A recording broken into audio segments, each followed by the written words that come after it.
Hey guys, Evan's coming at you. Evans, I need your help. Okay, cool. Evan's coming at you here. We're gonna batch cook. So we have several things on the menu. Today we're gonna make some chicken breasts. We're gonna make some burgers, some barbecue chicken. I think we're gonna cook some rice and some steak. Oh, and some salmon. So typically, if you don't have a family of my size, we have four. You can almost see adults in the house. You know, teenagers. They eat like adults. So it takes a little bit more fuel to get through the week. But you can stop and join us at any time as we cook together. I have Evans the third here as my assistant on the video. And then I have Daea. She's going to be there answering questions and comments that come through the queue with our technology. So the first thing you do is kind of what they call in French mise en place, you know, prep and prepare. We also have with us Alyssa. Say hello, Alyssa. Hello. What are you cooking over there? So I am going to be cooking some pork chops, chicken breasts. I'm going to make some soup because it's supposed to be cold over here this week. And then I'm going to make some zucchini bread as well. Oh, wow. That's kind of cool. Some people like to show off, you know, they like stews and zucchini breads and all those kind of things. Alyssa and I do eat very differently. We do. In that I like single ingredient foods. Alyssa eats a little bit more like my wife. She likes like recipes and like things like that. Where like Dana likes. Why you made that face, babe? I don't do recipe. I do Holy Spirit recipe. Like, hey, Lord, how we gonna fix this? Dana does Holy Spirit recipes. I pray. That's what I do. But yeah, I do like chicken.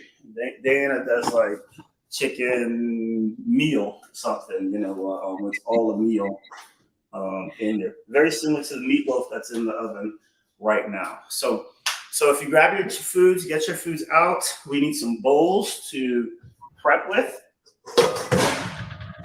So I'm literally doing this and preparing this at the same time as you guys, and we're just gonna have some fun together. What I'm gonna be cooking with is predominantly my air fryer. So you'll see I have this Ninja air fryer grill situation here. And what do I want to cook first? So what I'll do is start on the chicken first, because it's gonna take about 20 minutes to start on the chicken. So we'll air fry the chicken first. And then while the chicken's going, I can make the burgers. So here, that's some bone-in chicken breast, but that's we need for later. I got the leg quarters here. Every video I do, I gotta try, for my video. It's kind of interesting. So let's just have a good time. So I like to cook my chicken breast in the Instapot and boil it. Really? Yeah, okay, I know. It sounds weird, but the reason why is because it gets really shreddy.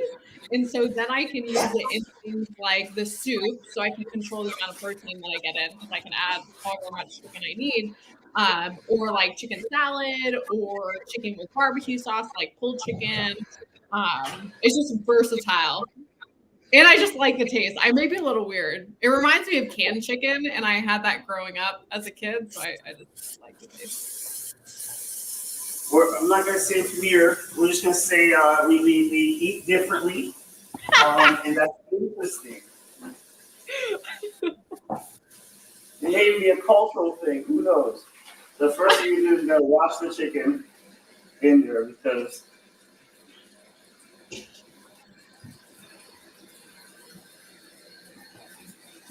normally it doesn't take me hard to open the lemon juice.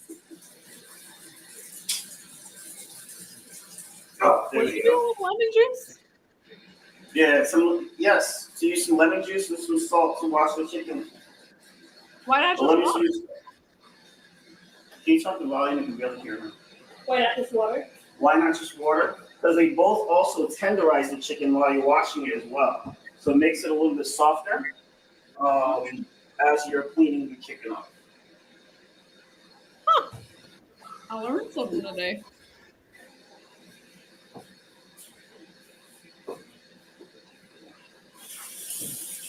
Oh, from here, I'll start cutting off the pieces I don't want. So no one really eats that like blood piece that's on the inside here. Nobody really eats that. Can you see me? Mhm. Oh wow.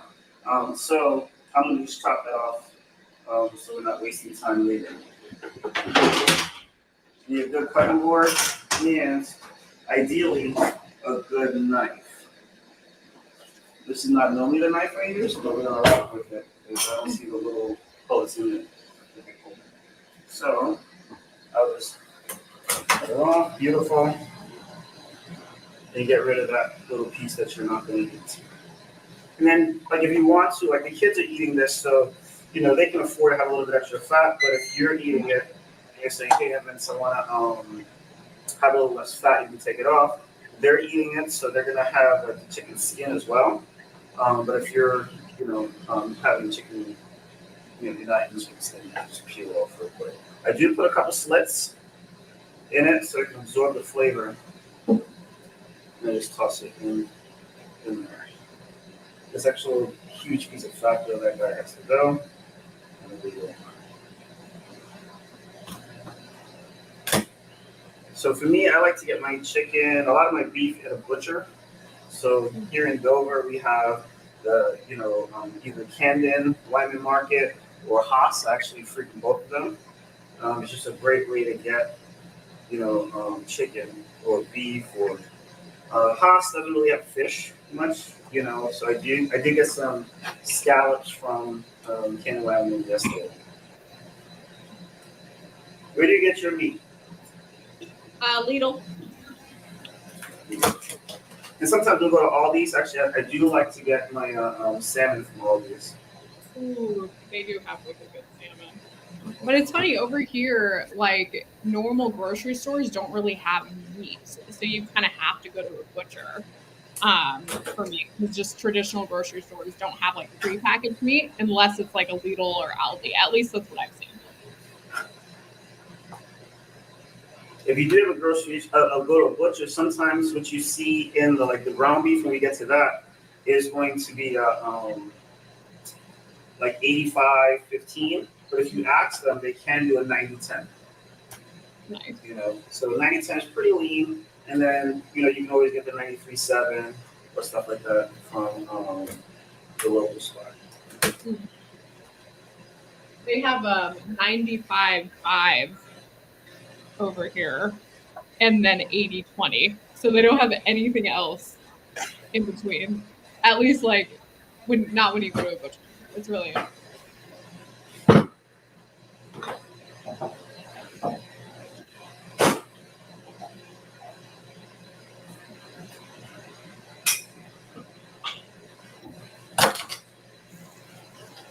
never called this batch cooking. I always called it meal planning.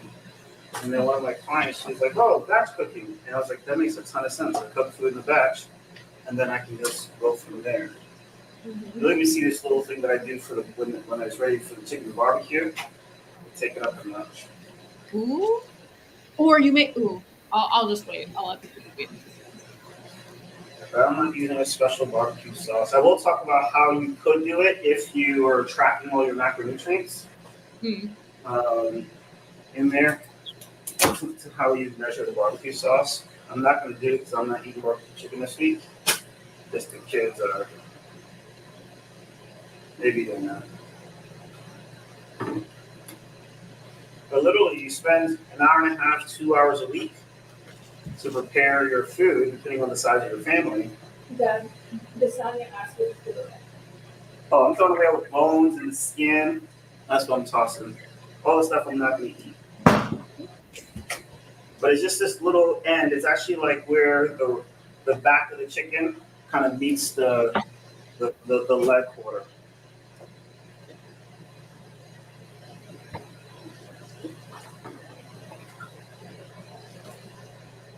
Most of this chicken. Nice. And what I did grab was about 5 pounds of chicken, which is it was like 7 pounds or was it 10 pounds? No, it was 10 pounds, a little over 10 pounds of chicken that I grabbed here. Again, smaller dynamics, you may do differently And you may decide to buy 10 pounds, so a lot of times you get it cheaper at the butcher, and then just, prep half of it. If you are going to freeze it, I do recommend that you just clean all of it at one time for like 10 pounds. Freeze the portion that you're not going to use after you season it. Therefore, when the next time it comes to cook, it's, it takes less time to cook because the food is already seasoned. Because it's sitting in the seasoning longer, it tastes better. But it gives you an opportunity to inspect your food as well. So what I'm thinking about here is that this one has a little bit of hair or feathers on it. Nobody wants to eat chicken feathers. Not that I know of.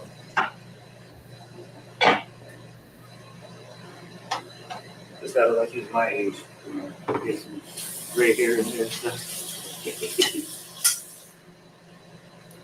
since I'm cooking things a little bit different, I'm using a recipe. For those of you at home, what I like to do is keep a piece of paper and a pen. So I'm making soup, so I just weighed out my celery and I wrote it down. That way I'm gonna write down the weight of all my ingredients, and then when it's done, I'll weigh it again so that I can input the recipe into macros first.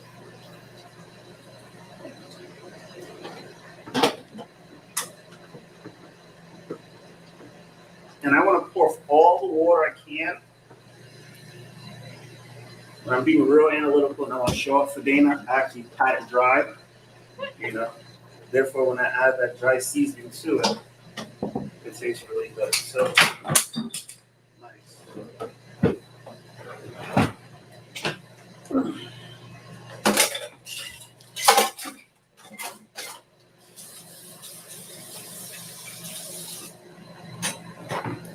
So when we talk about seasonings, I'm gonna season it with some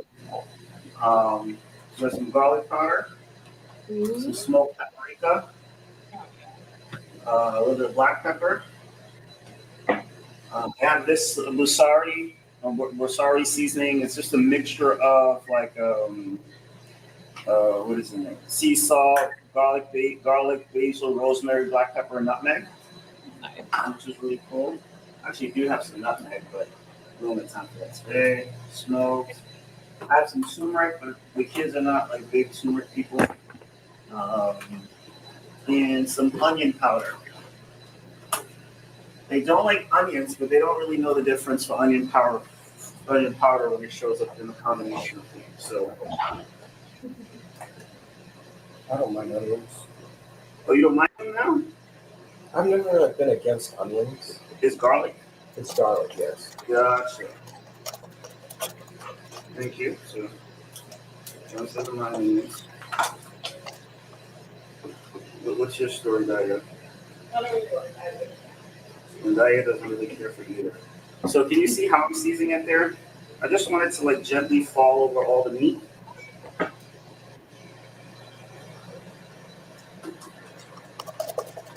you'll see I do the same thing with the paprika. Because as I stir, it's going to get all in. So it's how much? I don't know. Just to gently cover over them. The cool thing with savory cooking is that nothing has to be exactly perfect. And then you go to town.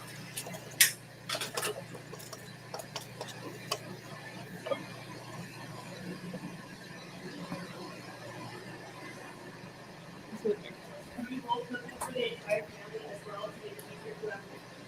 I am. Are you cooking just for you or just for you and Leo?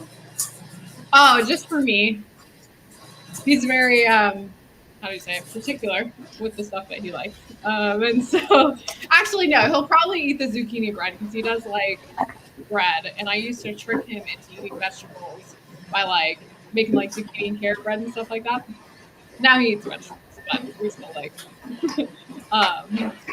bread every once in a while.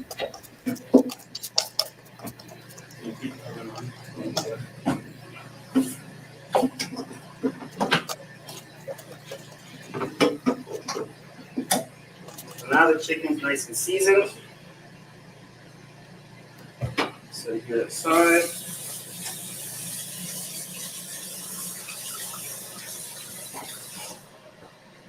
You can get some 56. All right. Dana goes to the sink. I spray this. As you can see over there, Dana got some. What you got over there, Dana? Some meatloaf, turkey meatloaf, right? Yep. Dana likes her turkey meatloaf. And 30%. We all like her turkey meatloaf. That was one of the first things I think she cooked for me. Oh, really? If that's what it was, one of those. No, Yes, it's it not. was. You put ketchup in it, and I was like, what? Oh, yeah. That's what That's all good. That's what people want me to do. I didn't eat meatloaf before I made it. I think I made it eat once. Bro, see? That's burn. So now, spray that, and let this guy do all the work. The next thing we're gonna do is prepare for the ground beef. That's gonna take a little bit of time.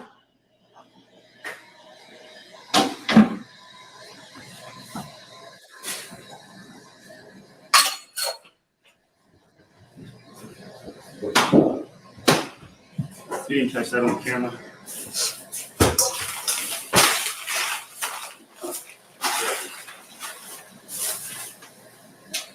This is the steak. Oh, and I also got some fish here. You want some cod? Okay. Take it off.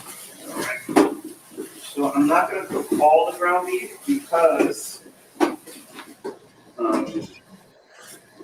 I have the cod, but I'm gonna season all of it. This is 5 pounds of beef here. You can make quite a bit of burgers. Yeah. Yep. What time is it you put your air fryer on? What time did I put it on? Temperature? Oh, temperature 390 for 20 minutes. I'll show you how to check to see if your chicken is cooked, as well as 2 different ways.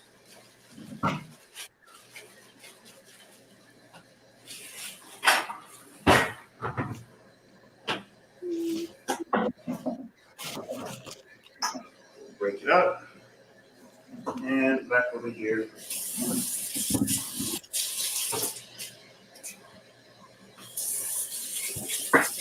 So, salt. Woo. A little bit of black pepper. You don't need to put paprika on beef too much, or like burgers and steak. One, you won't see it. You rarely even taste it as much. Huh? I said taste it. Mm-hmm.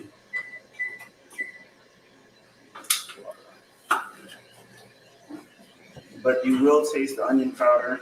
And then if you want more like rooty flavors, you can add it in, or like, like some people may put a little bit of oregano in there. If you're gonna add tomato sauce too, because you can use the same thing to make meatballs, and you can use the same thing to do several different things in there. So just depending on what you're making determines what other things you may add to it. So this is a good base here. So we have salt, black pepper, garlic powder. Did I add garlic powder? Yes. Okay, cool. Garlic powder, onion powder. And then I'm just mixing it in. The cool thing about beef, a lot of times, is that you don't need a lot of seasoning. So you're like, man, I wonder if I did enough. Well, you can cook it and taste it and add it right on top, but you don't need a whole lot. It doesn't need to be like heavy flavor, because if you cook it properly, it does have its own flavor. So this is something I do measure raw. So how do I do that? Is my trusty dusty food scale. I'll come over here and do this.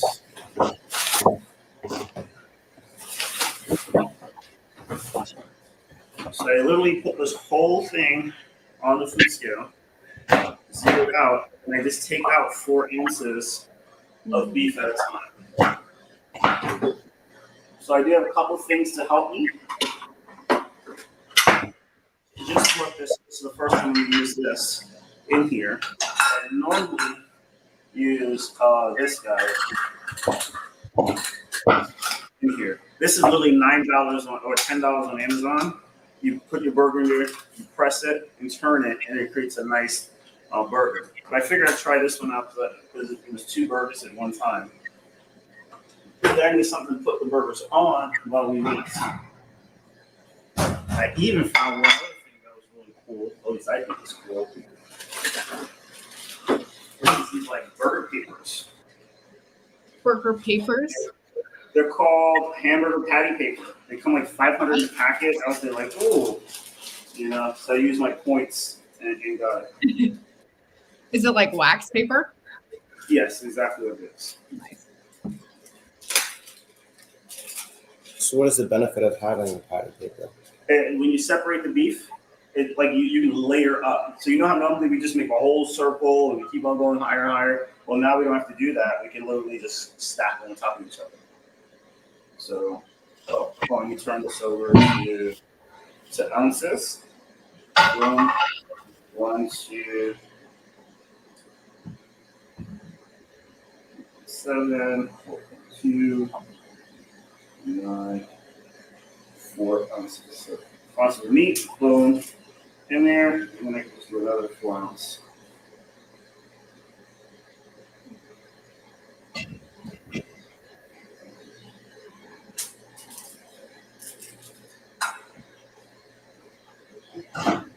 First time using this, let's see what it looks like.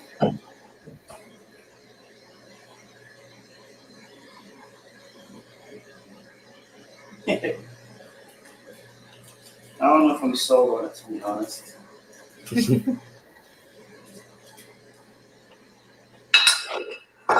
I'm not very confident in it. I like the wax paper idea, but I'm not feeling how the burger came out.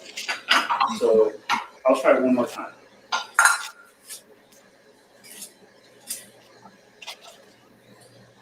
So 4. I think I may have to just like fill this whole thing out. So instead of just putting meat on there, like spread out to different corners.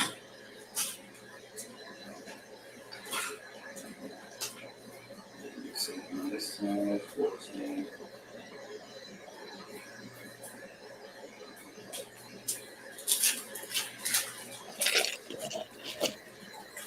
So for my noodles or my soup, I'm actually going to cook them separately because I like them al dente. And so I'll store them separately so that I can control how much noodles I add, but also they stay nice and not soggy. But I'm choosing a chili, I think that's how you pronounce it. That's made out of linseed. What's that in German? What's the I'm probably over here. What is it? What's the what? It's those little thingies that look like split peas, but they're not. Lentils. Thank you for No problem. Teamwork right there. That's teamwork. So pasta made out of lentils, and so per 100 grams of it, there's 23 grams of protein in it. So it's like a protein pasta, similar to a bonza pasta, which I also have, but I'm just going to use the lentil. Good night. Lentil pasta because it's pretty colors, and there's a little bit more protein in it than the bonza pasta. But yeah, I think I like this one better. It gives me a nice round patty. Looks good.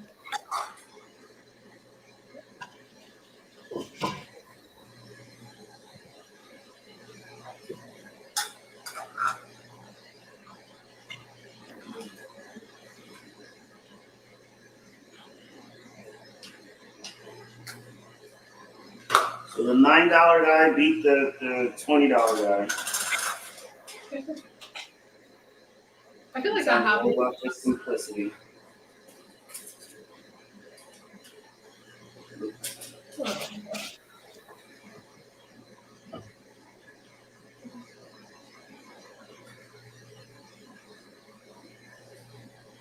So other things I may do to kind of speed up this process is that I'll just take out 4 ounces at a time this way.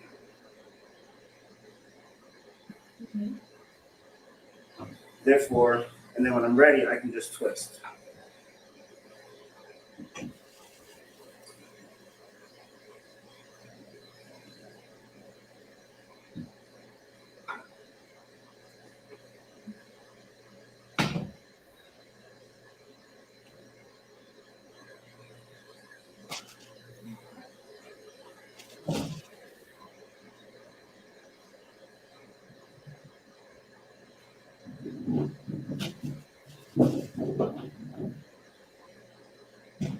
Notice if you're running out of room on your bowl, your plate, whatever, you can literally make the 4 ounces and put them back into the thing just as a, as a meatball.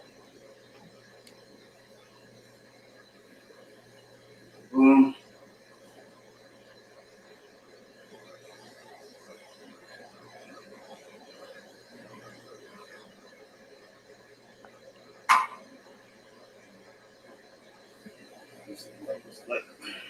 Dad, Mm-hmm. approximately how much protein is in a 4-ounce patty? 23, I believe. 23 to 25. Can you look it up right there, Evans? Go to macros first. And just put a 90-10 burger in there. It depends on like the cut of meat. So the leaner the beef is, the more protein you get. I'm assuming 23, but I may be way off. So looking for macros first, Evans. Okay.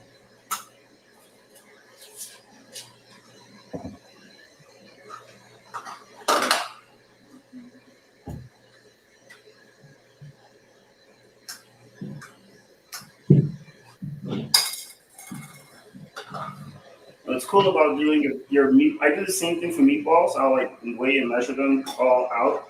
So what's cool about that is if I made a meat sauce or something, I can just turn around and I don't have to wonder like how much was each meatball. It's just each meatball was 2 ounces. There's 2 ounces of meatball. Absolutely. I did the same thing yesterday with some burgers. Each patty is 100 grams, so it makes it super easy. Knowing how much. And just so you kind of see the difference there, I measured all mine in ounces, and she measured all hers in grams. But it doesn't really matter, right? Ounces and grams convert back and forth to each other. So it's just about whatever works for you. How much was it? 22 grams. 22 grams of protein. 23 was a good guess. I'll take it. What's cool about this wax paper, that literally I can just put it in the fridge or the freezer this way. Mm-hmm. The kids can just come out and just go, I want to make a burger, and just make burgers.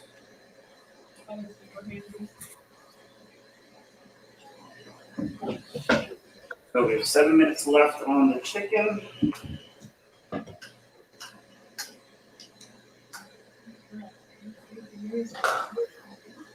Oh, let's talk about. Oh, wait. So, what if you didn't have an air fryer? What are you doing with your chicken? You could have put it in the oven at 400 or 450. 450 is a little high, so you're gonna have to watch that.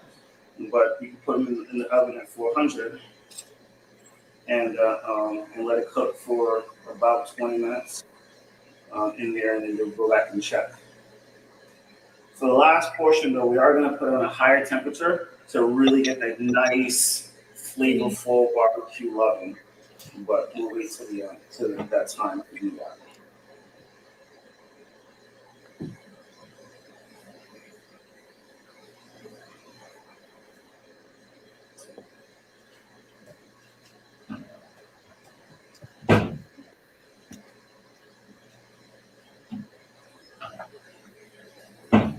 The pork chops are almost done. How do you cook yours? Do you sear them? Yep, serum. How long do you sear it on each side?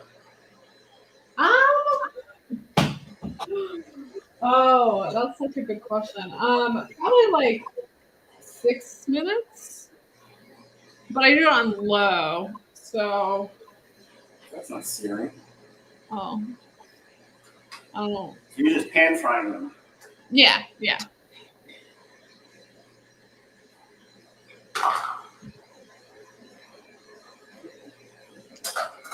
I'm always like, till they look good, you know, and then I flip them.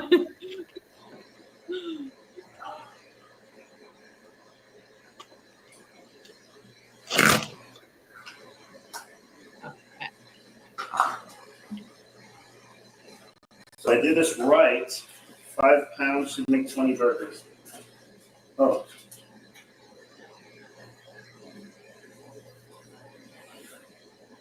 Ooh.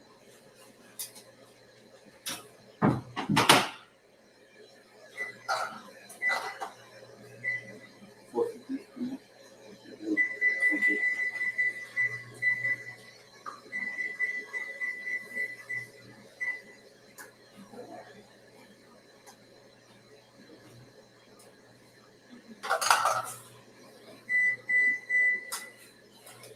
I don't know if that was me.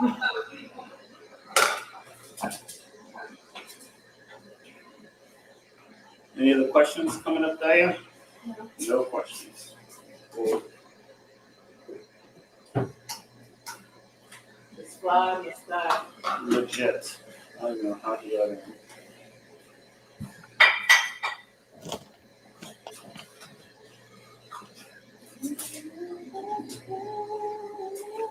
Right.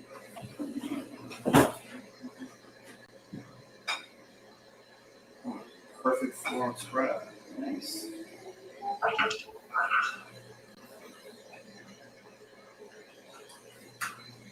This is a quarter pounder.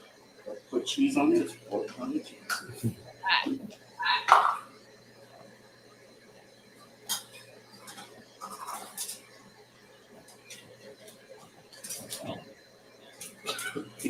Trying to figure out how I wanted to do it just now.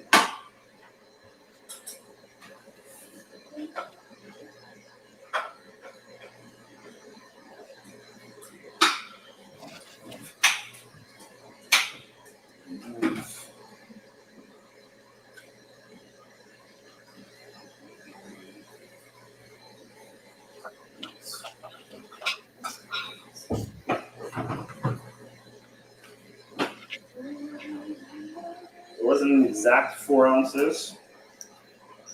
So some of these are like 3, but this one is 3 ounces.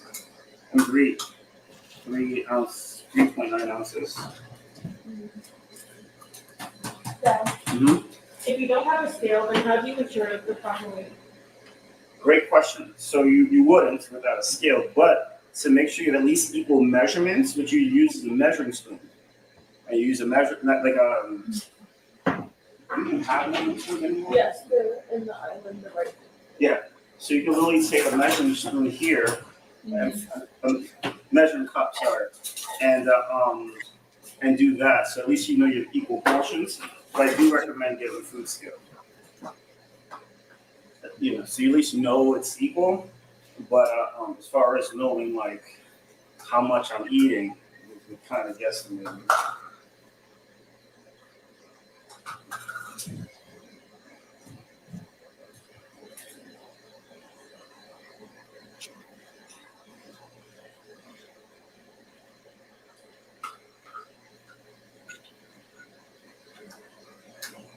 What's good is that most of your food will last you about a week. You know, in the fridge. So some people want to cook more and maybe have the flexibility in their life to do it. Then you can cook for 2 days or 3 days at a time. But even if you were, I would recommend like seasoning that, covering it, and putting it in your fridge. Now the chicken looks like it's almost done. Make sure it stays healthy. We're gonna wash off this board.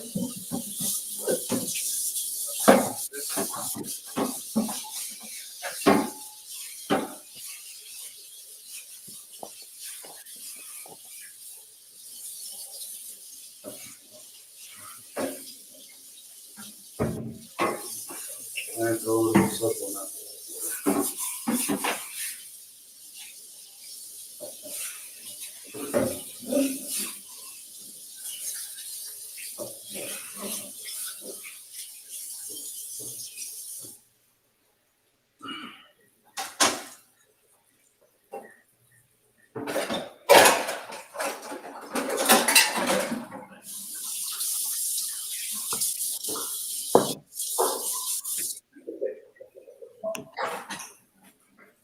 So 2 ways to tell if your chicken is done. Excuse me. Done. So would you put the uncooked meat in the fridge, not the freezer? It depends when I plan on cooking it. If I plan on cooking in 2-3 days, I can put it in the fridge. If it's anything longer than 2-3 days, I'll put it in the freezer. But then all your uncooked meat just goes bad. So let's look. So there's 2 ways to check. I'll show you kind of like how I grew up in this spot, and then I'll show you another way. So one is, can you see the chicken? No. All right, so let's look and see how we know if this chicken is complete. It's good.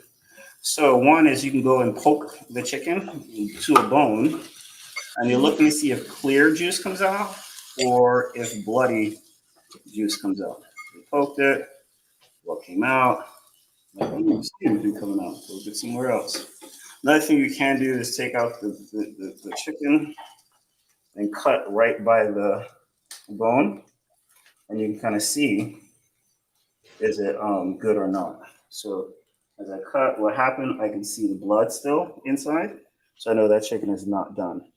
Another way to do the same thing without cutting up your chicken like crazy is a meat thermometer, and you can put it in there, and you're looking for your chicken to be at 165 or higher. So like this guy, he's like slow crawling around 143, 145, 146. So you can go 147. If it was cooked, man, it should be shooting past it. It's okay to slightly overcook your chicken.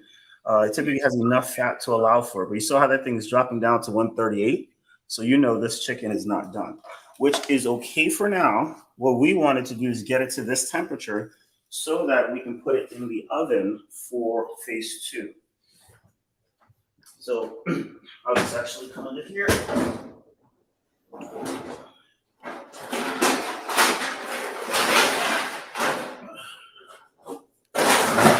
Just dusty.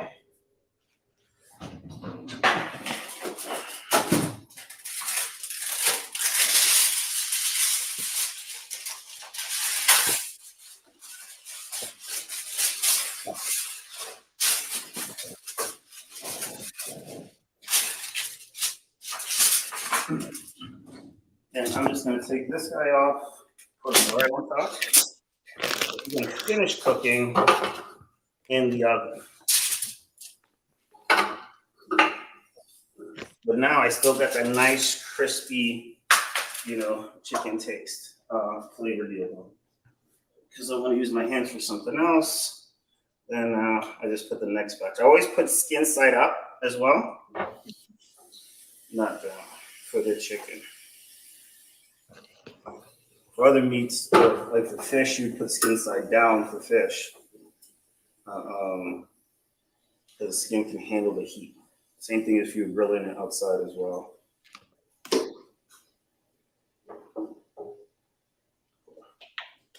So here.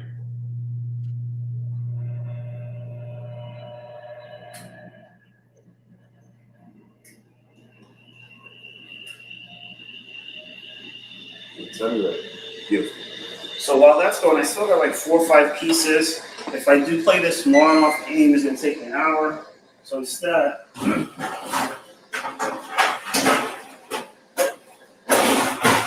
take out another pan.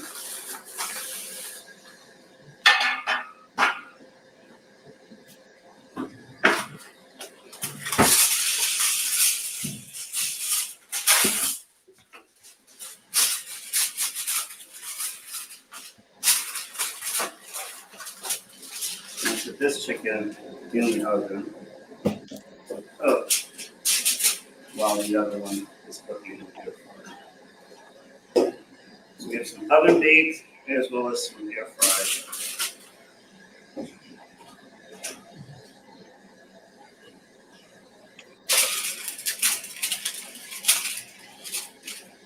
If you have a convection oven, you can do that too.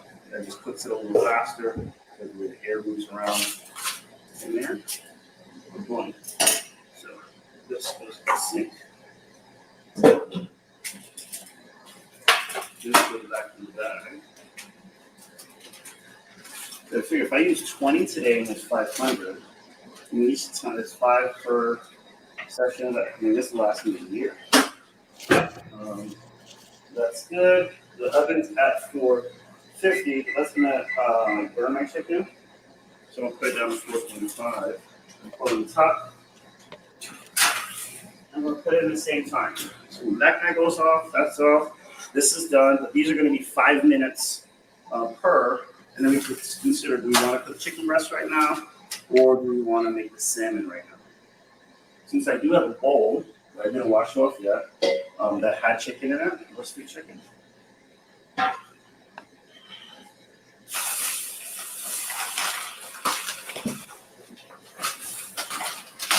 Now, if I wanted to, I could have seasoned the chicken breast and the thigh all together. Hmm. Now, lately, meaning in the last maybe 4 months, I've been on a bone-in breast kick. Before that, for the last like 10 years, maybe 12 years, I've been boneless, skinless chicken breast. But lately, I've just been doing the bone-in. I just like the way it tastes. So same starting ritual. You gotta clean the bad boy.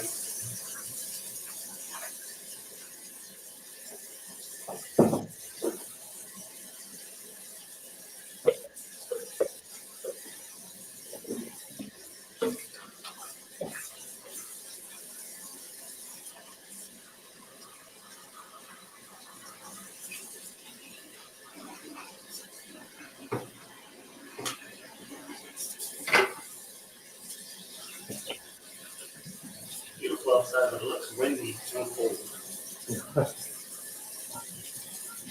Looks nice.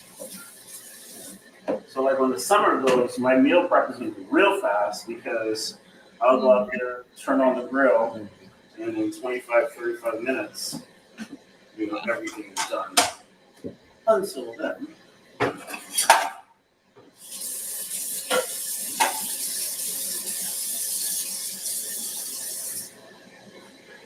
So then I just cut the breast in half.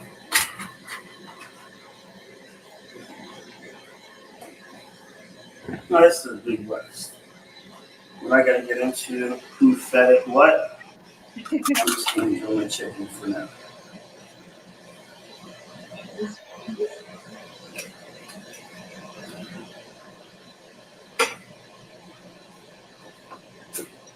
I remember I had a client one time who argued with me about the chicken that I ate. And she was eating like organic Oreos or something like that. And I was like, organic Pop Tarts. Organic Pop Tarts. It's like, I'm like, I'm agnostic when it comes to that kind of stuff. There's so many other things we can look at to move towards our health. This is that.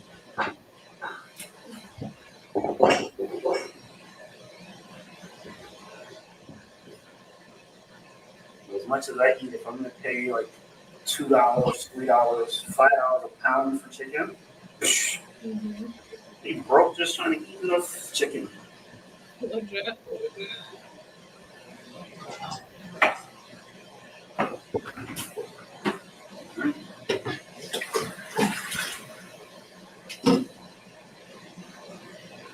That's good.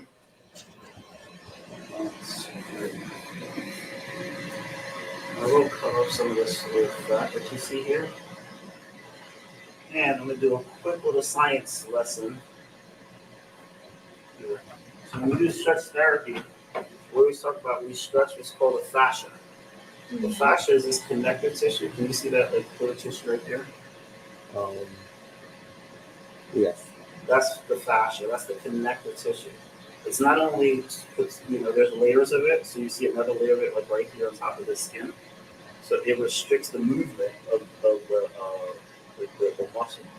So as we create mobility from here, we can move the muscle a lot more, which is kind of cool. I like my little slits. Sweet flavoring.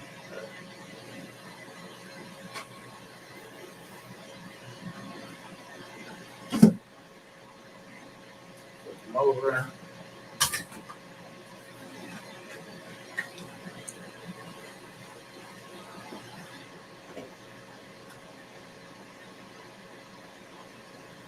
Big shout out to our sponsor, Smoothie Fit. Thank you for going past. Yeah, boy, give shout out to their sponsors. Yeah.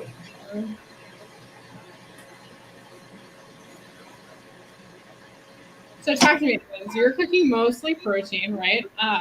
So how do you fill the gaps throughout your week for carbs and fat? Oh, I'm gonna put some rice in the pot in a second. Okay. In there, but it takes 20 minutes. Carbs typically cook very fast. Mm-hmm. So I'm gonna do rice and I'm gonna do some sweet potatoes Okay. as well. But as your proteins, they take a little bit longer. And most of my clients, at least, I don't know about the clients you coach, but most of my clients say, you know, when I look at their logs, their struggle is not in getting enough carbs. Yeah. You know, like I do like having enough single ingredient, meaning single macronutrient foods. Mm-hmm. So if I need to fill the gap, I can. Mm-hmm. Like when the chicken thighs are done, you're looking at protein, carbs. Carbs are going to come from the barbecue sauce, and then it's going to have fat in there because just there's more fat tissue on legs and thighs than you get on breast. Yeah. So like 4 ounces of chicken breast, maybe close to like 30 grams of protein. So yeah, 30 grams of protein, like cooked, 4 ounces cooked, versus 4 ounces of legs and thighs, you may get 22. But you will have more calories in 4 ounces, just because you have more fat as well. Mm-hmm. Sometimes a little disheartening, you know. I don't even taste it. But it's not just the fat that's on top of the food that you can look and pull off, but the fat that's inside of it. Here.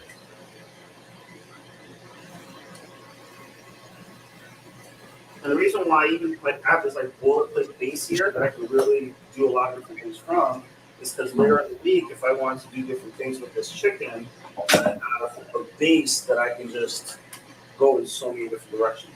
Right. I am going to put some turmeric on mine.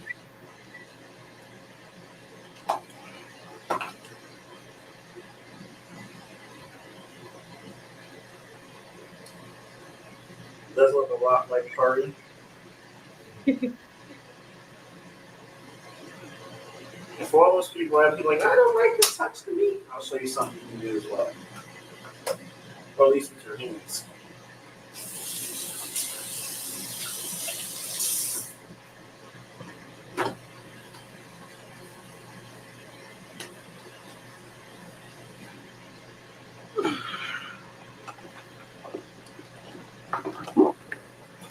So get us a little up close.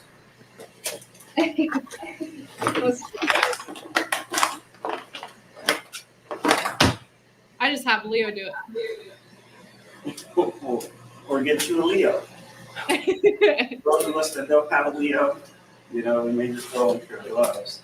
Therefore, if we have to do something afterwards, we don't have like yellow stains or red stains, you know, in between our fingernails.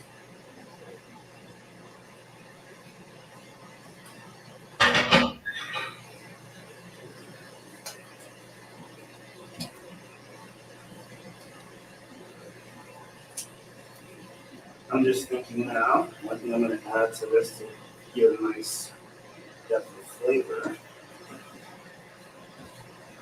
That's what you want. You want to be able to see the seasoning all inside of the food.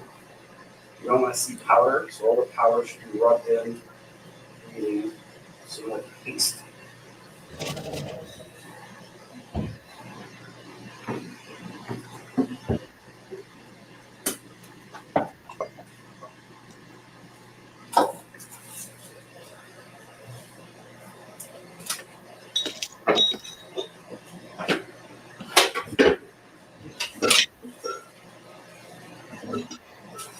So as a Jamaica one, my aunt, she gave me some nutmeg.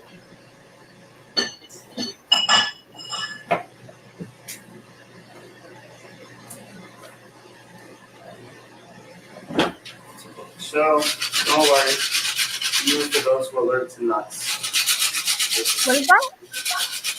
Nutmeg.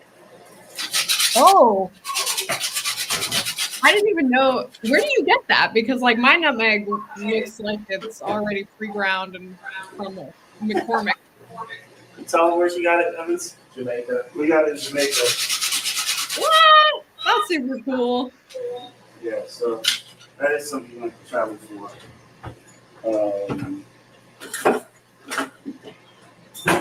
Guys, pork chops finished product.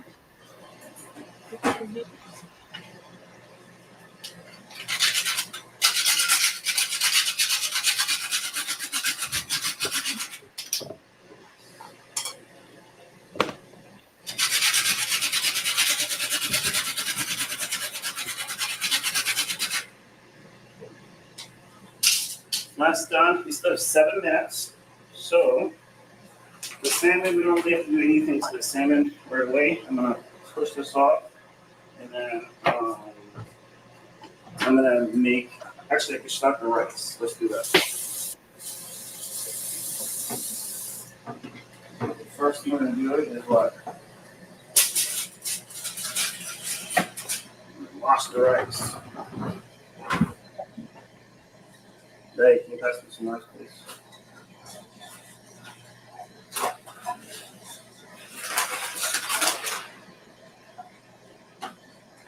So I am going to cheat with the rice. There's a couple ways you can do it. You can boil water, put the rice in water, let the water boil for like 20 minutes, but let it boil first, and then once it's boiled, then you can add rice to it, let it cook until it boils, turn the temperature down, and then you can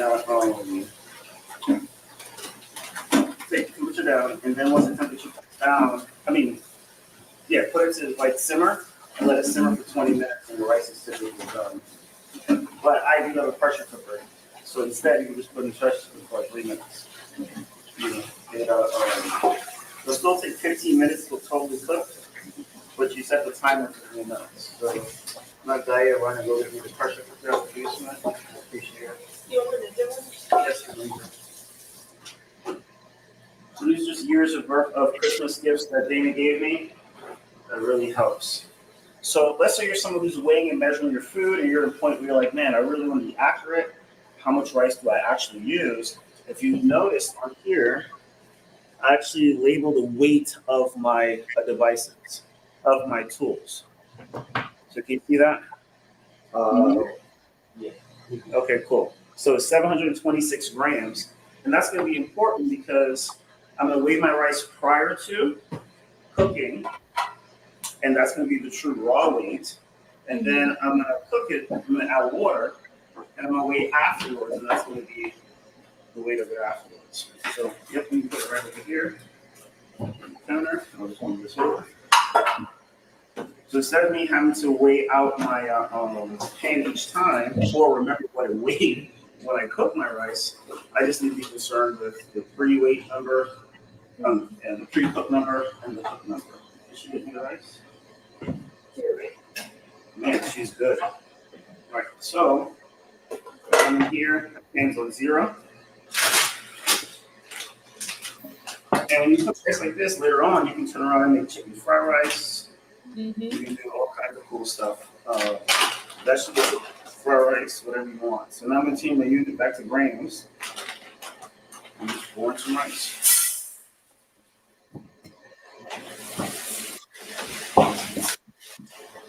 The one thing that I like to do for vegetables is I really like fresh vegetables. And so like I have butternut squash here. What I'm going to do is I'm going to peel it and pre-cube it so that when I give it cook during the week, I can just grab from my container and not have to worry about like the prep work of cutting it and all of that stuff. Cool. So at 12:51 is what the rice is raw. And I'm going to wash it.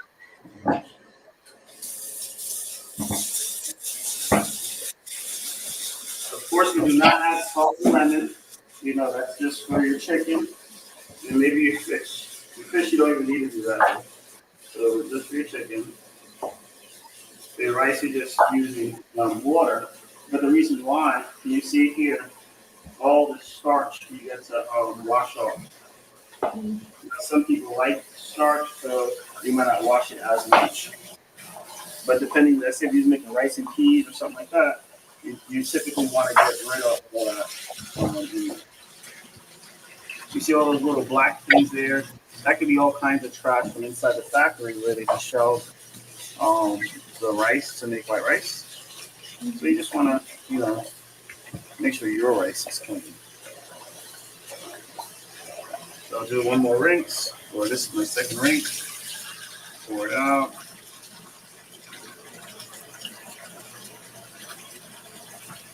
And now when I add some rice in, I'm going to do some water in there.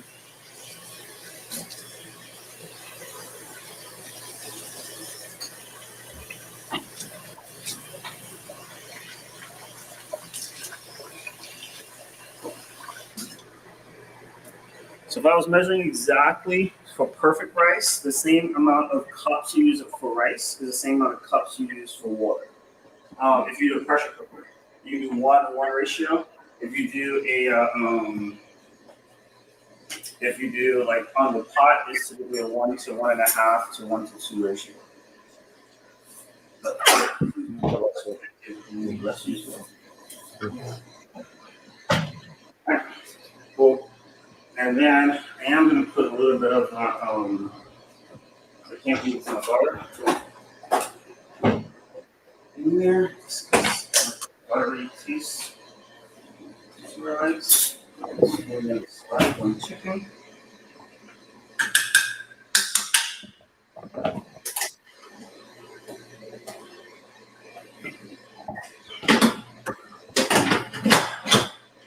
I'll just turn this on here. I'm going to put on pressure.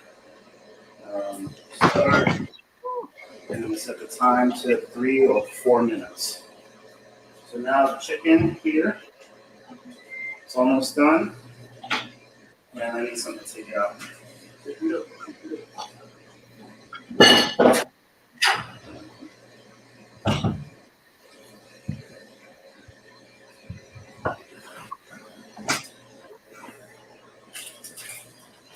So, as you can see over here, it's pale. Nobody likes pale chicken.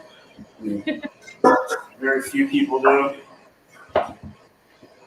Check the temperature. I'm at 142, 151, 155, 159, 160, 162.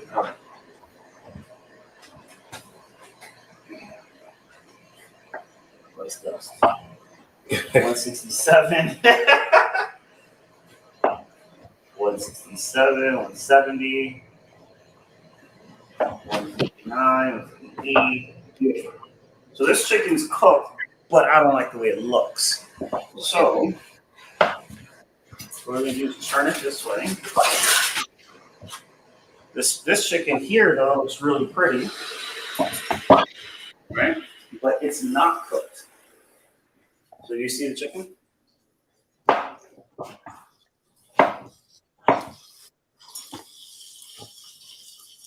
Right? So it's not cooked, but it's pretty. The other one is not as pretty, but it's cooked. So we're gonna balance the scales here.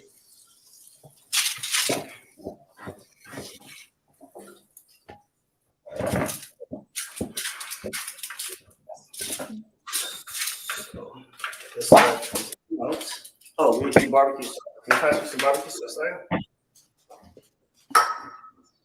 These guys come out.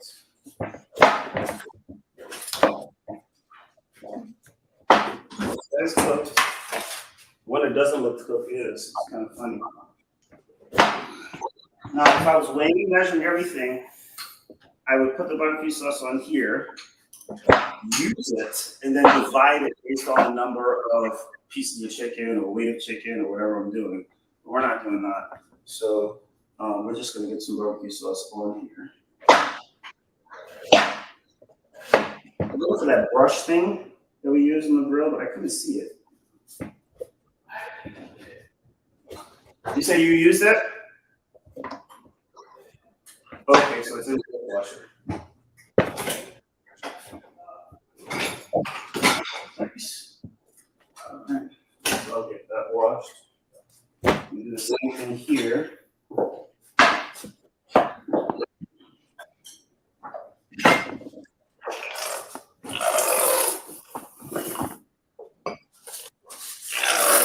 But let's say if I wanted to, I knew I could only have a certain amount of barbecue sauce to hit my macros with this thing here. I would just put that exact number of barbecue sauce on here and then put it in the grill or in the oven. This is kind of cool in here.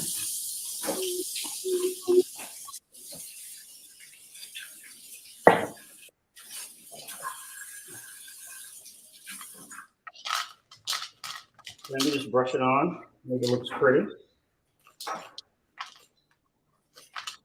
Look at that. That's really good. Dad, Mm-hmm. how would the rice be affected if cooked in bone broth instead of water? Oh, then the protein content increases dramatically. So bone broth, I think, runs about 10 grams of protein per Yep. cup. So it's a great way to up your protein eating carbs. Mm-hmm. So sometimes you're like, oh, and that's a great. I don't know who asked that question, but that was smart. So that was a great little hack. If you like struggle to get your protein in, but you like something like rice, then you can just cook it in bone broth, and then you increase it. You just divide out, like you do a recipe, and the recipe instead of water for your rice would be bone broth. Would it affect the taste? Bone broth has flavor to it, so it'd be like cooking it in chicken stock. So just add a little bit more flavor to your rice, so you don't have like just rice as your flavor. It's like a seasoned rice flavor, but it's not a heavy flavor either. So you do get the opportunity to like go in many directions. But you can tell the difference if you ate just if it didn't have bone broth and if it did. Mm-hmm. All right, so this guy, he goes in the oven now. So we switch positions.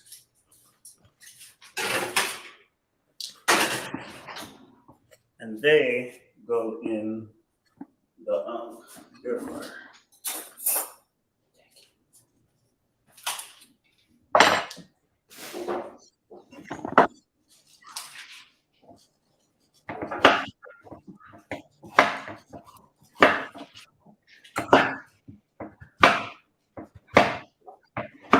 I get to my vegetables and my carbs after I have a good basis on my proteins because they cook so fast. So we're gonna give it 6 minutes, and once done, the other one should be done. This guy here, I'm only looking for color, is why I'm doing this, because we eat with our eyes, versus that guy, it needs to be cooked. And that's just done. So when that's done, I can do the chicken breast in there, and the rice is going. So let's get some carbs. Get some carbs.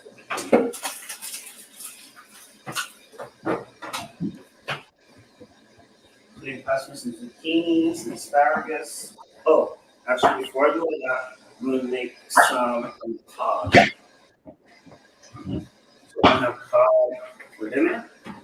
I'm going to do a nice light dinner.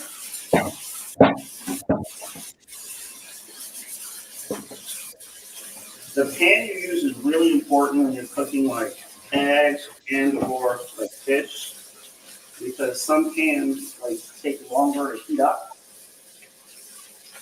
and cold heat don't hold heat as well. They're designed for like stew pans and stuff like that. So you want a thinner pan for like if you're making eggs or if you're making like fish, so the temperature is more real time.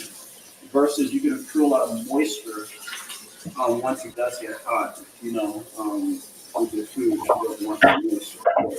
Think about if you want stew based, lots of moisture, you use a thicker pan. If you don't want moisture, use a thinner pan.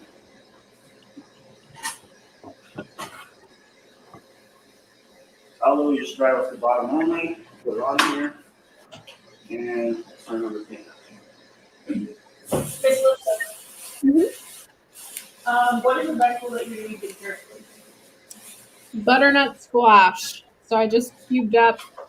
As you can tell, it's a little challenging to deep skin butternut squash. So that's why I like to prep it ahead of time. This is the finished product. It's still raw, but it's all cubed. So now, however I want to cook it, whether it's pan fry it or bake it or put it in the air fryer or something along those lines, I don't have to do the work of cutting it throughout my week. It saves a little bit of time.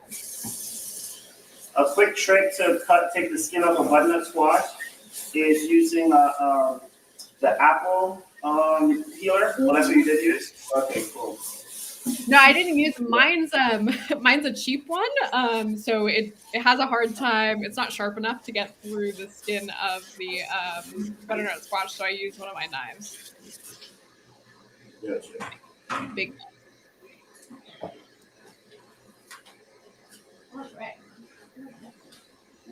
Seafood's its own little animal here. So you want to keep like with like, so to speak. So I got some cod. Wait, yes. What do you season your butternut squash with? Oh, that's a good question. Most of the time, I'm pretty simple with my seasonings. I will do like salt and garlic powder. I have a truffle salt. So if you're someone who likes the flavor of truffle, I will use this a lot. I don't know if you can feel it. It's like a truffle pink salt, sea salt. So that's really yummy. Other than that, sometimes I'll put a little cinnamon on it, give it some Thanksgiving vibes, especially if I'm doing it for breakfast. But that's pretty much it. Sometimes pepper. It just depends on what I'm pairing it with.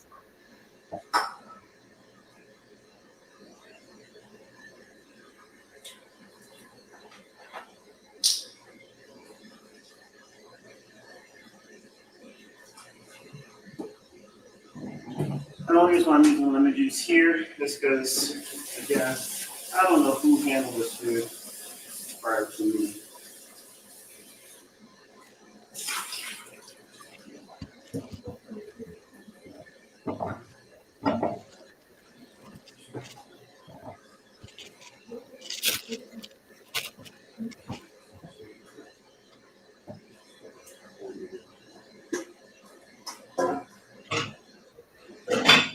Seafood I like to lightly season.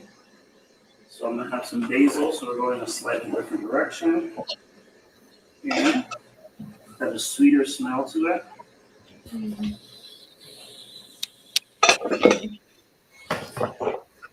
And then I can do some turmeric,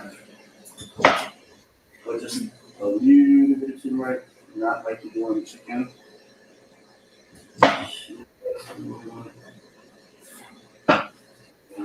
Not turmeric, I mean smoked paprika, sorry. Yeah. And then I'm gonna do the seasoned salt here. So I do use several different ones. This is an orange ginger flavor. We'll try that out, see how that is. Take my pan. Be careful. Seafood is tricky. It'll absorb whatever you put on really fast. So don't like over salt like I just did. Right? So. I still use smoked paprika that I got in Delaware. Oh, really? I'm on the last of it. Nice. So we're going to pick up on you next. But Yep.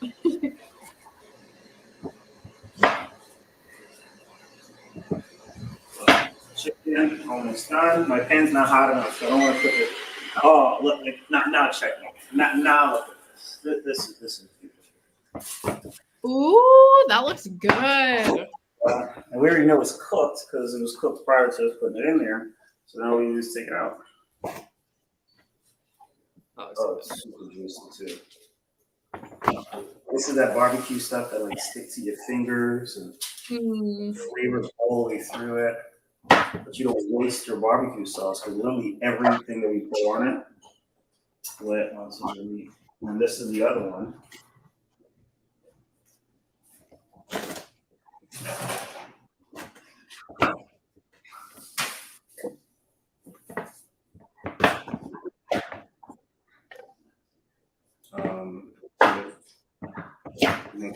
My bad. This is It's good though. It tastes good. Yeah, nice crispy chicken. I think it's ready for my fish. Let's go full. No, I'm gonna cut it.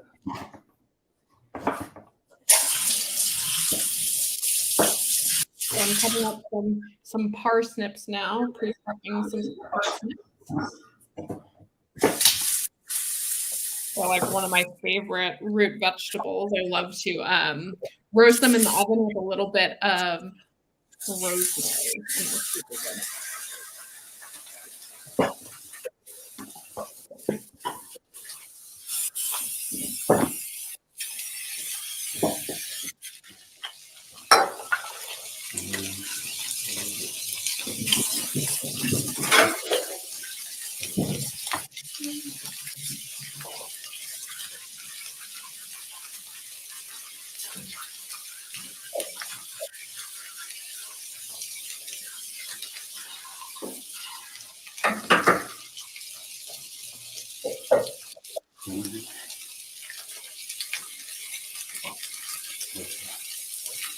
Yep. Yeah, so I wanted this here to be like 2 minutes on this side, and maybe 4 minutes, 3 minutes, 3 or 4 minutes on the other side, and you get a nice flaky thing. So it only takes about 6-7 minutes to cook your fish. It doesn't take long, which is awesome. And then, oh, it's burger time.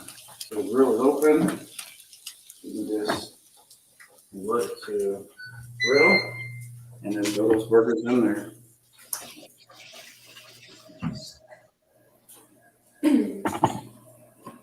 So instead of air frying my chicken breast, I'm going to do the same thing that I did with the other chicken. So I can use that for, now the chicken's like my thing. Dad, I have 2 questions for you. All right, the first one is, before you get the chicken, do you take it off the bones with macros? Yes. So after it's cooked, I use a cooked version in my macros first. But yes, I do take it off the bone. And the second is, what type of barbecue sauce are you using? And this is it right here. Nice. So sometimes, I'm glad whoever asked about the barbecue sauce question. What barbecue sauce you use is relative to your amount of macros you have available to you. Mm-hmm. So we just have this generic one here, but then you may do like a Mr. Stubbs barbecue sauce, sugar-free barbecue sauce. Tastes actually really good. If you don't have as much carbs available, so that's one option that actually tastes good. I've tried some others. There's several others out there, but I know that one tastes good for sure. I really like Kevin's brand. He has like a really good Korean barbecue one that's sugar free, and it is so good on grilled chicken. What's the name of the brand? Kevin's. It's really good.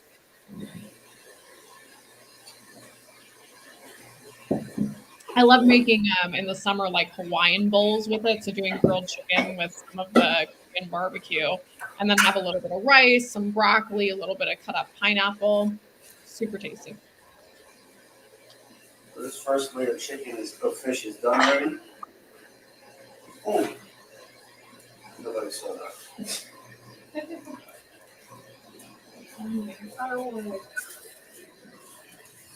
I picked it. Oh, and then you bring the camera. It's done. So flaky. I picked it up, and I missed this, and it went right to the ground.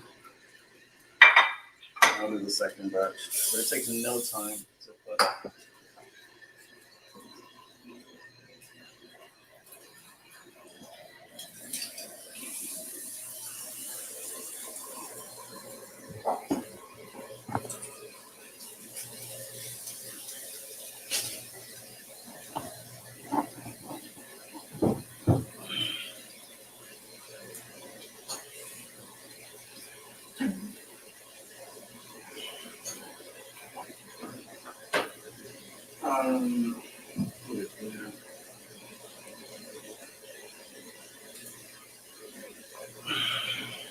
This is the fun thing.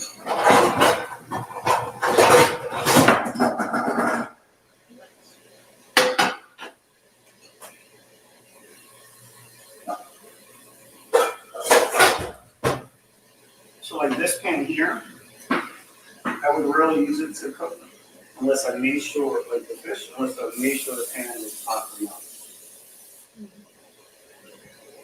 They're straight from vegetables.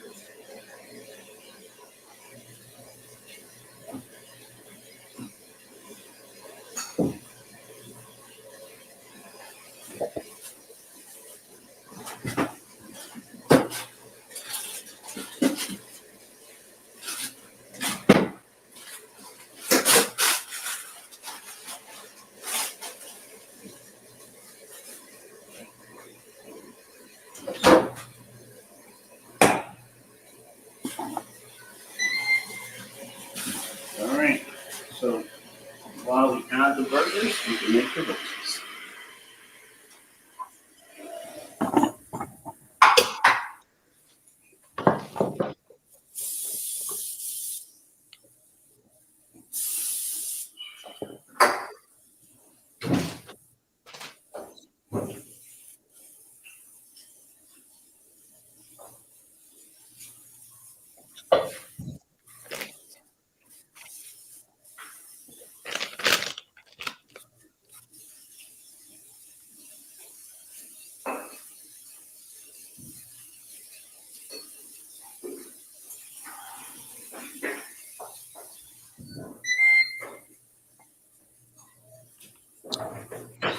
Flip the chicken, the fish.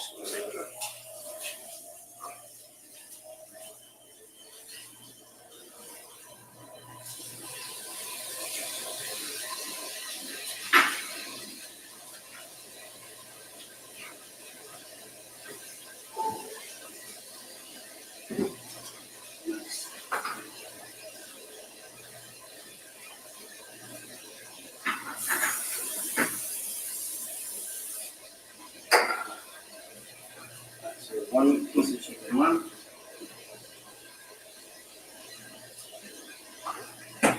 For a minute, I thought it was only $4.25. I was like, man, how's that possible? Making it good time. Yeah, that's just the temperature. So you think that?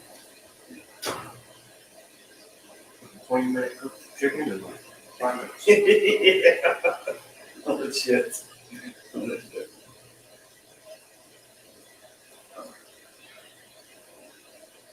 That's done. I can wash this off. Start doing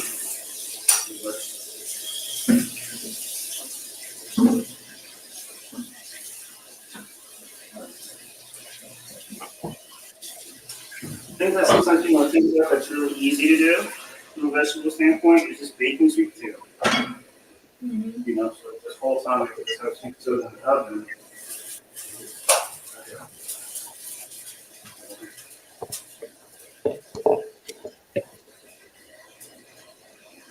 That's what. Um,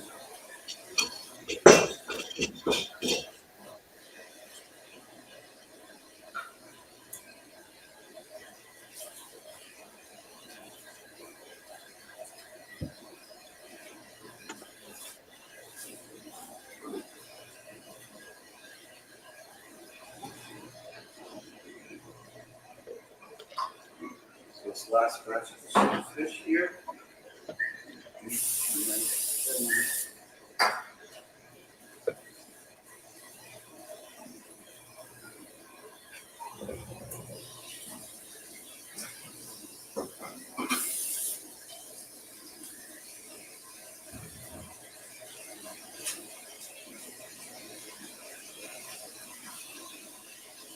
or a tool I use a lot is a timer. Timer tells me everything. So I'll use my watch as a timer, I'll use a timer on the devices. It will help my life so much.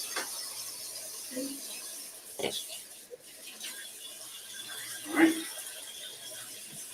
Let's make some asparagus.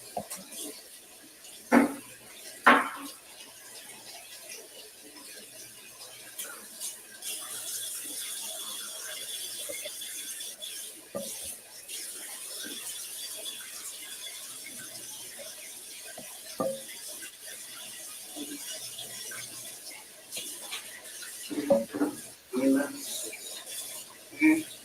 Make the fish ready to turn. Just kind of wait for me to put something in.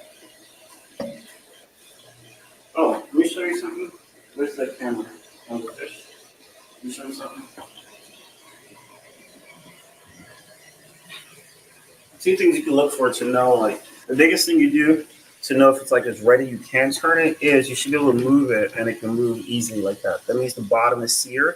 Also, you see how it's separating in here? That means it's cooking through. So that's how you know. Okay, you can flip that, and you see. I don't know if you can see on this side here, but you can see that it's white here, there's pink there, and the goal is that everything is white with your fish, right? So that's a little tell that you can do that. Like here, you can see how it's beginning to get translucent on the thin side. I mean, this bad boy is cooked. Same here, it's getting really white at the tail, and you know, okay, it's time I can flip it. Mhm. Wait, 2 more minutes. Are you measuring your seasoning portions? So I am weighing the soup when it's all done so that I can input it as a recipe in macros first. So I don't have it written on the bottom, though I'm definitely going to do that, the weight of the pot. So after I cook it, I'm just weighing it out as I put it away, because then I will be able to put it into macros first as a recipe. That way it's pretty accurate as far as when I go to take a portion or however much I want at a time, it'll be accurate.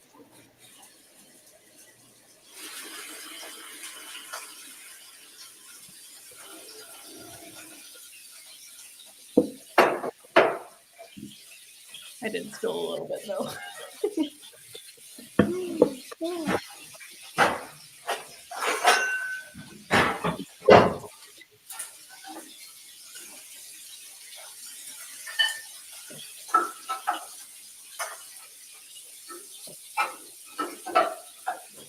You don't have to flip these burgers. The cook 5 minutes will do it. You want the same char lines up beside there when you cook at 2.5. If not, they do cook in 5 minutes. Your burgers are done. So maybe chicken here.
So fish is done. So let's do the fish and asparagus.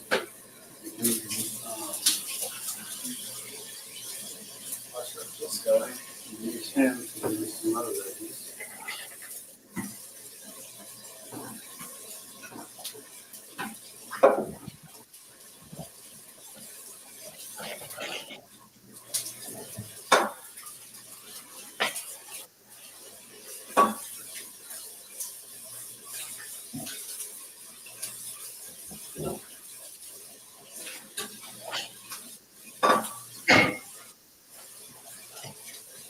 Again, most people are not cooking this much food.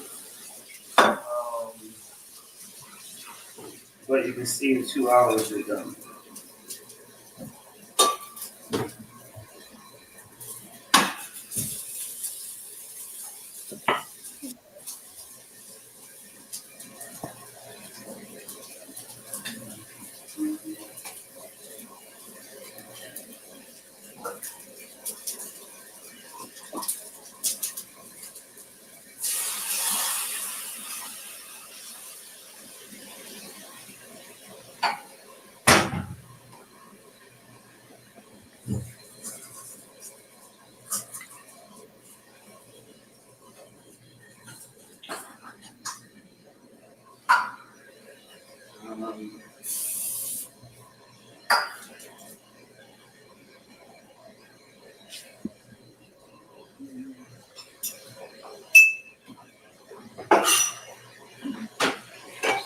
Lastly, we're going to do some zucchini, pepper, squash.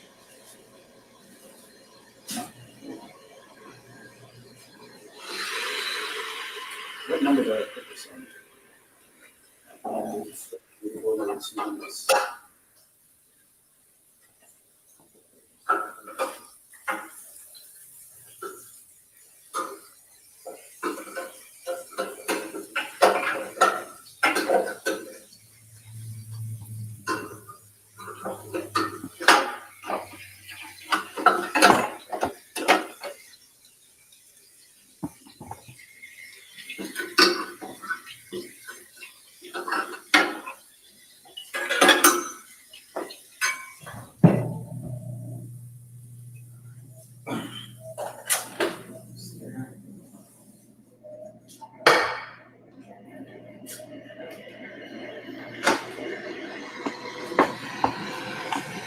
Oh. That's it? Mm-hmm. It was okay.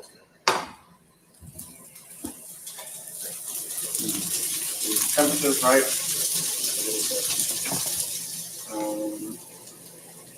You like it? So what you do is step aside.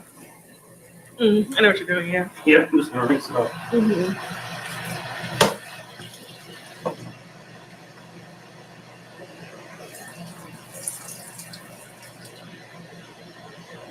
That's actually a blanch. They're vegetables to stop the cooking. I'll just put it on the plate. We're gonna get this for dinner.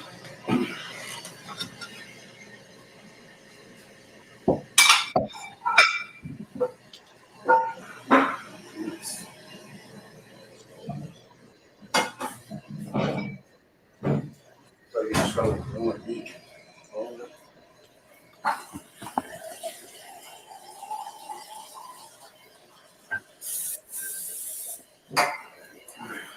Zucchini.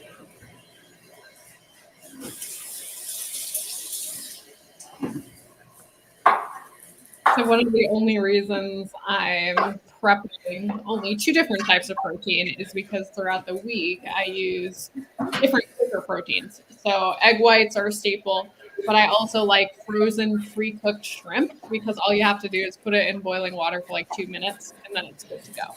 So I will supplement protein with those 2 things because they're super duper quick to cook if I'm in a rush. In your house, it's half the size of my house. Very true. Very true. And I get more than twice the calories to get. That is also very true. Yes. So you figure, I made burgers, but most people don't need this much chicken. Most people don't need this many burgers. They even made meatloaf and ground turkey. I still have the chicken breast we need to make. I still have the salmon. So we have a ton of choices. So I got these batch. Rice, asparagus, the potatoes that you made. I made the fish in here. So you can just stop wherever works for you. You know. So what do you put in the pan now? Zucchini. What do you season that with? My staples. I'm probably just gonna do a light seasoning of that season. Season salt? That season salt. And that's it. This is gonna soak up a lot of flavor of some other things I'll eat for the course of the week. But it's just to help me add some volume. The calories are so low in zucchini and yellow squash that I can eat a large quantity without worrying about it. But getting the vegetables and those nutrients that I need without the calorie load.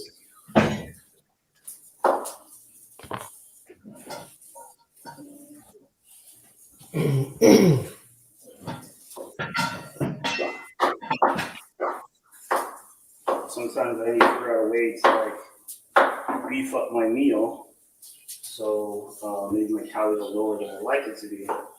then that's an easy way to do it.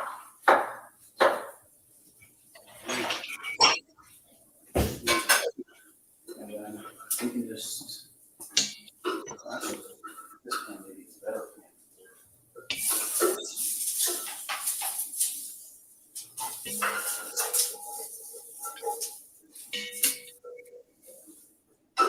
Oh, please.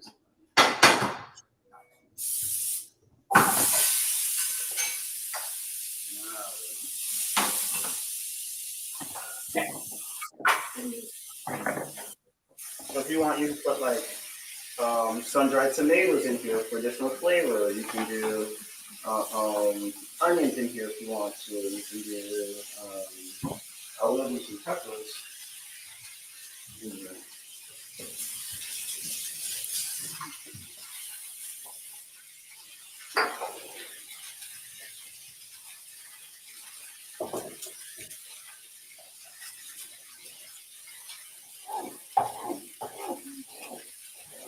And you can dice them or make them long.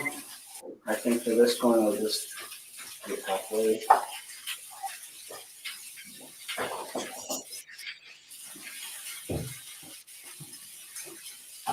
Cut your pepper. Take off the top. And the inside. Down here. And over this way. All right. Go to shoot text message. All right. You didn't put another set of burgers in, did you? I did. You want to do one? That's fine. After this batch, I just want to do the salmon and then we're done.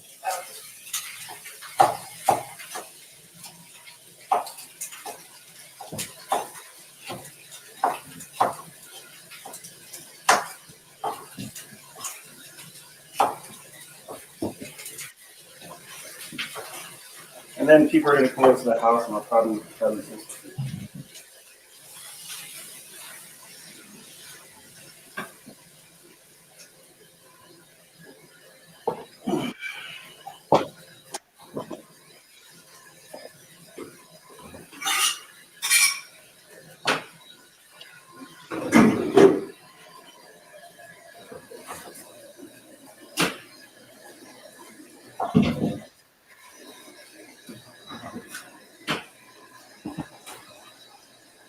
And when the rice here is done, you should be seeing a timer just tick, and then you just let it go until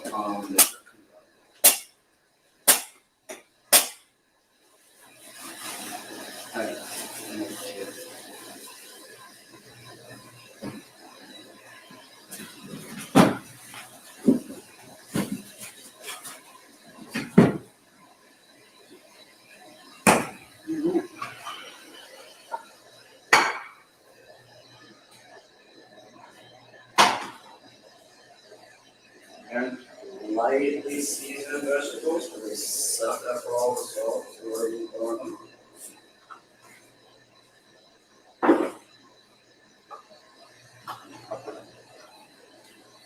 Oh, to get seasonings for people who are local, Byler's, you get seasonings super cheap.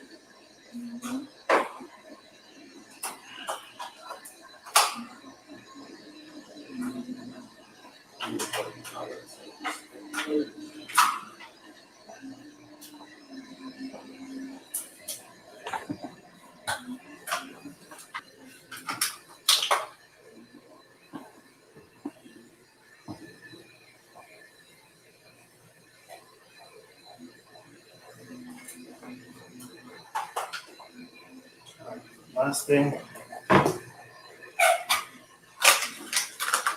This guy will cook.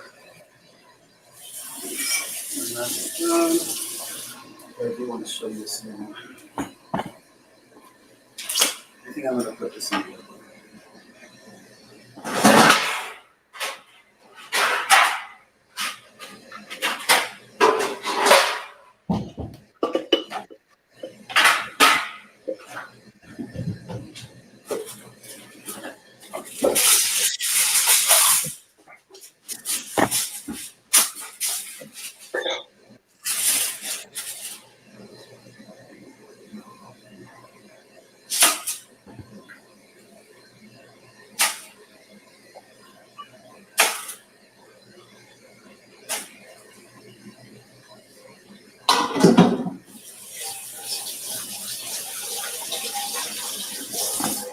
a minute and a half. So the burgers we can freeze them.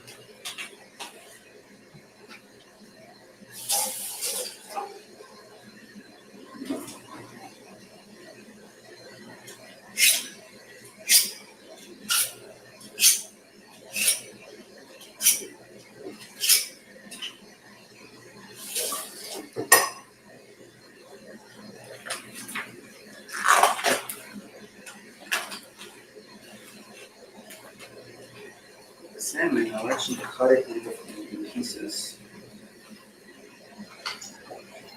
before I put them in the grill.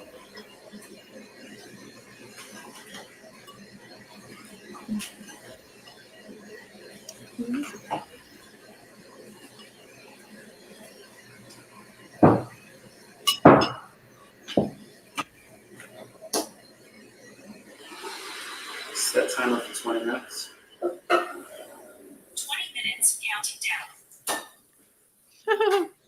Just don't forget the chicken. I don't want to forget the chicken in the oven.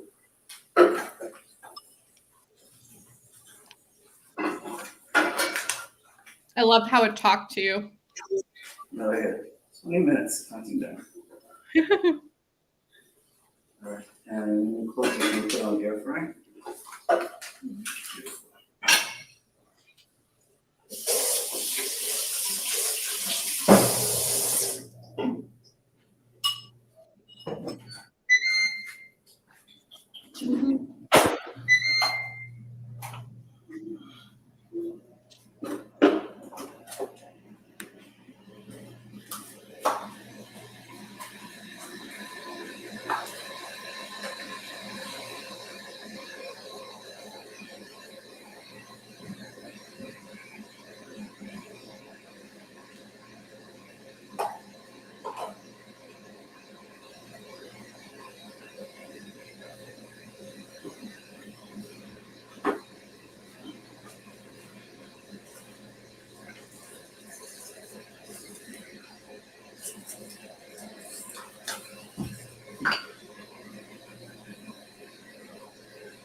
Lots of different choices.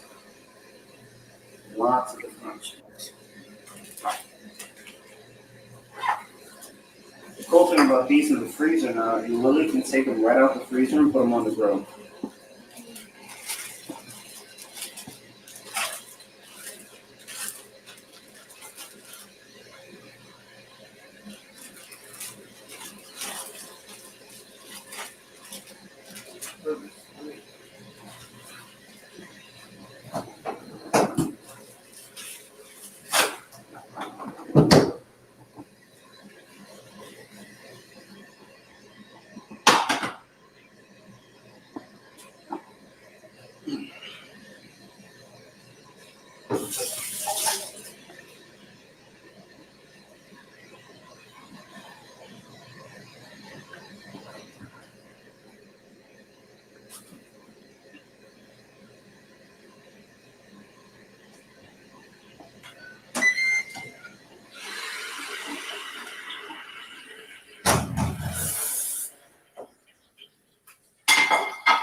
So let 7 minutes run.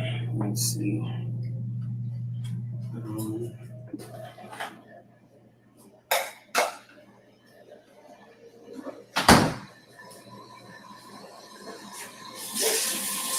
you mean to open up the other one? Did you mean to open up? No. No.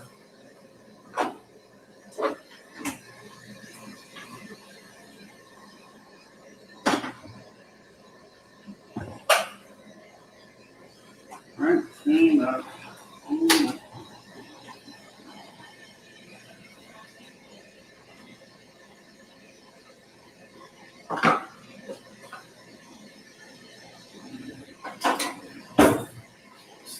Plate.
Vegetables are done.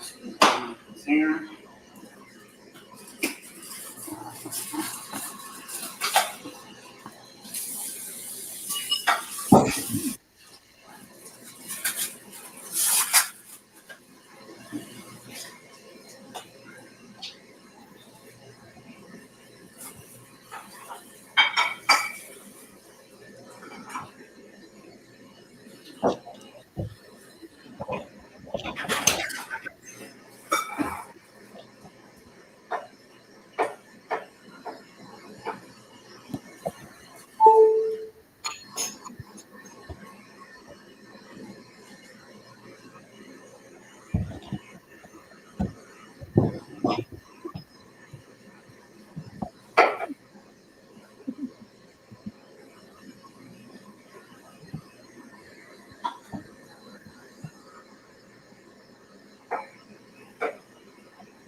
Nice.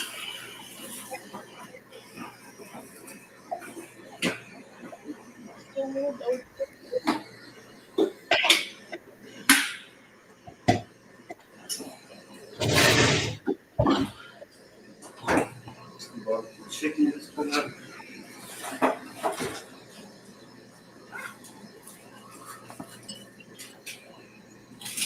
You can eat the burgers, right? Burgers will stay out.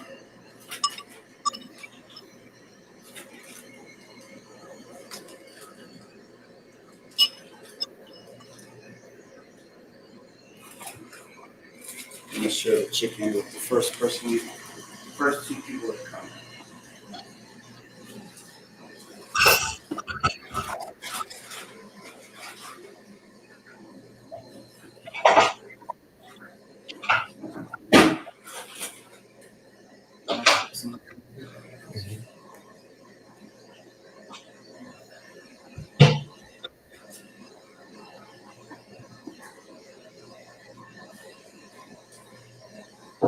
Can you bring your staple gun when you come? Yes, you. See the staple 5 minutes.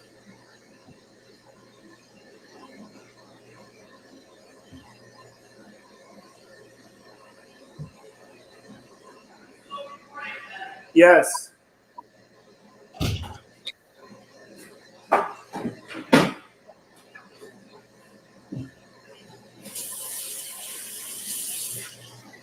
No.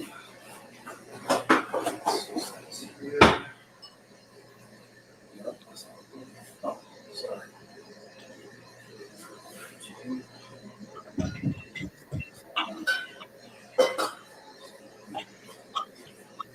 Do you want sweet potato or rice with your dinner?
Saying it takes about 7 minutes in there.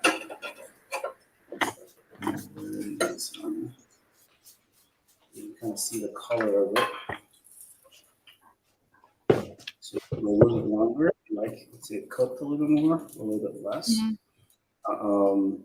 But remember, like when you take it out, it's still cooking.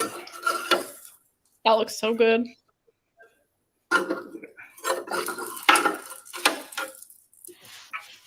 And remember, you warm it up sometimes so you cook it even more.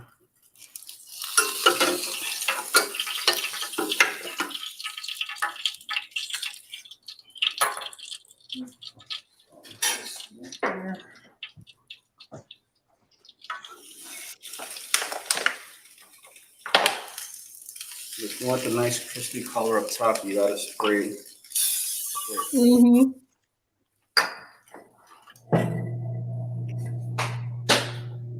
I gotta get one of those. See what? I gotta get me one of those Ninja air fryers. Yours is so much cooler than mine. It's a game changer. So with that, guys, that's how you cook and prep for the week. Hopefully you got, of course, you don't have to make all these items in your week, but hopefully it adds some value and it's something that, you know, you can figure out how to plan your entire week and batch cook, you know, to be successful on your journey. I have one more question. Oh, one more question, go ahead. With your asparagus, did you just roast them in olive oil? No, I didn't put any olive oil in them. So I just used olive oil spray. I used water and just super high heat. I did put a little bit of salt and black pepper on it. But I just boiled it, you know, first I like cook it, the olive oil spray is on really, really high heat. And then I threw some water in there. When the water boiled off, it was cooked. And I took it out. So it has that nice little bite in it still. You know, versus solid. Sure. That's everything. I just clean up. I'll talk to you guys in a bit. Bye, guys.